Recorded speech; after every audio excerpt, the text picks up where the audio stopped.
we just want to show you some of the other stuff, some of the other interesting things that our team has been engaged in, some of the other research that we're doing, and some of the other work that we do. So just very, very briefly, one of the things that we've been focusing on over the last few years is building a website called Future of Work Academy, thefutureofworkacademy.com.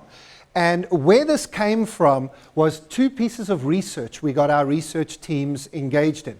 The first piece of research asked the question, what will talent look like in the 21st century or in the 2020s? If we look ahead to 2025, 2028, what will talent look like? We have the wonderful privilege of working with some amazing companies around the world. These are a selection of our clients, and we were able to go to these companies and say to them, so what are you seeing? What are you expecting? What are you looking for already in this? And they gave us answers about the types of people they were looking for, the types of people they thought they were going to need. That was the first piece of research. The second piece of research said if we look ahead at the 2020s and we understand the theme of automation, the fourth industrial revolution is coming along, then what's going to happen when the robots come for our jobs? Now, of course, we realize this is completely the wrong picture because that's not what the robots look like. Okay? The robots are in your phones already. The robots are the algorithms, the chatbots, the software, the Siris and Google Plays and Amazon Alexas and so on. They're already here. In fact, we think it's a whole lot better to stop thinking about AI, because artificial intelligence sounds like you need a supercomputer in your basement, and rather start thinking of IA, intelligent assistance. That's what the 2020s is going to be about, IA, not AI.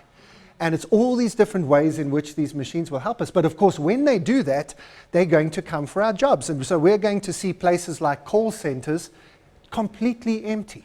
Not just because the DA isn't phoning you anymore, but because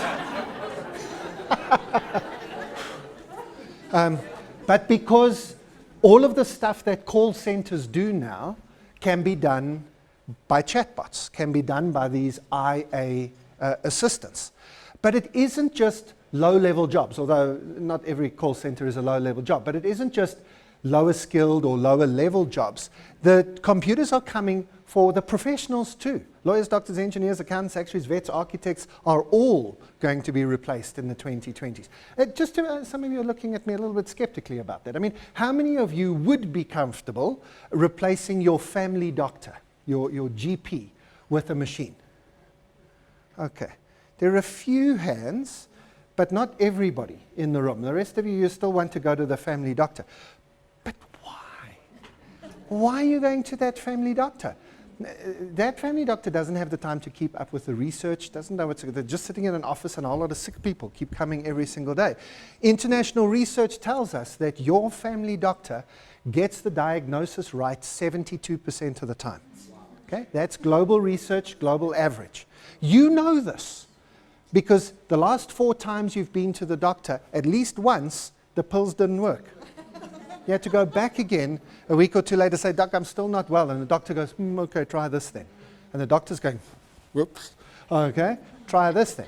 But of course, you pay every time. Here's a thought you shouldn't think because it's too scary. Your doctor has no financial incentive to make you well. We should change our medical system where we pay our family doctors every month that we haven't been sick. No. Think about the change that you would get in the service and engagement and proactivity of your family doctor if they only got paid if you had spent 30 days healthy. It's the simplest thing to... I think I need to send a note to Sil.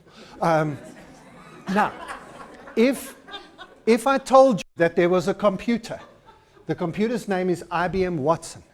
This is the first computer that beat a grand chess master, Garry Kasparov. Okay, it was called Deep Blue back then. This computer, for the last 9 years, has been focusing on medical knowledge. It knows everything every doctor has ever known. It has been fed with every medical textbook, every medical database, and now it is being fed your medical records. Not with your name on it, don't freak out, it's not scary, but it just means that when You've gone to the doctor and there's a case history on you. They've taken the case history and they've started putting into Watson and seeing what Watson would do with the diagnosis and prescriptions. Now, your doctor's getting a 72% average. What do you think Watson's getting? 99.2% accuracy. So why wouldn't we let Dr. Watson do this for us, right? Especially because IBM have made this for free so far. Okay? Why wouldn't, if your kids are a little bit snotty this morning, why wouldn't you just take out your phone and say, there we go. We take a photograph and we upload it to Watson, and Watson says, ooh, that looks a bit nasty in there, and then the prescription comes down. And the Uber pharmacy is already delivering it. Okay? It's all integrated. Why wouldn't you want this, right? So can I ask you the question again? I asked the question, how many of you wouldn't be unhappy giving up your family doctor? How many of you now would be more happy with the machine now that you've got more information? Exactly. Except when it isn't just a cough and a flu, when it's actually you've been feeling a little bit sick for a little while and they gave you the antibiotics and that didn't work, and now your hair's falling out, and you go back to the doctor and the blood tests come back and it's a little bit more than you expected. The last thing you want, right, is some dialog box that pops up. Okay.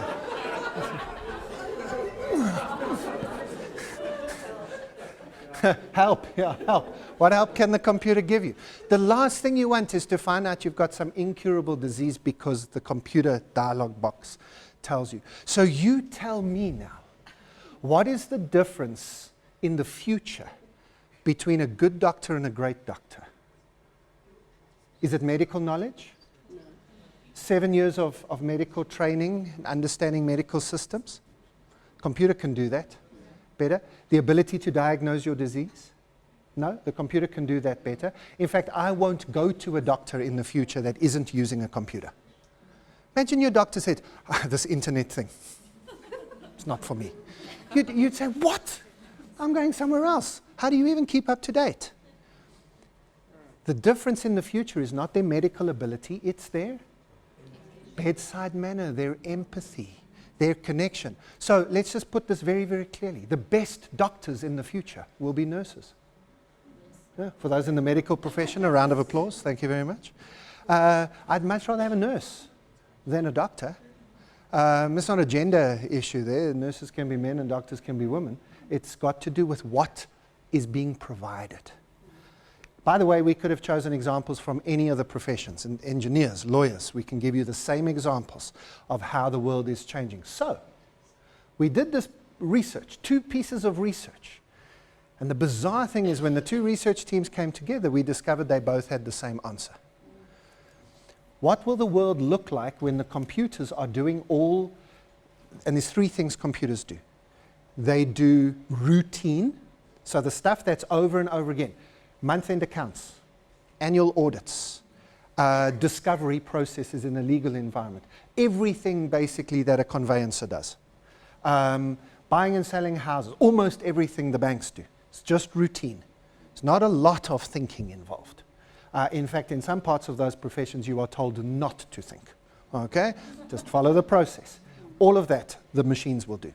Secondly, all of the rubbish jobs we don't like doing.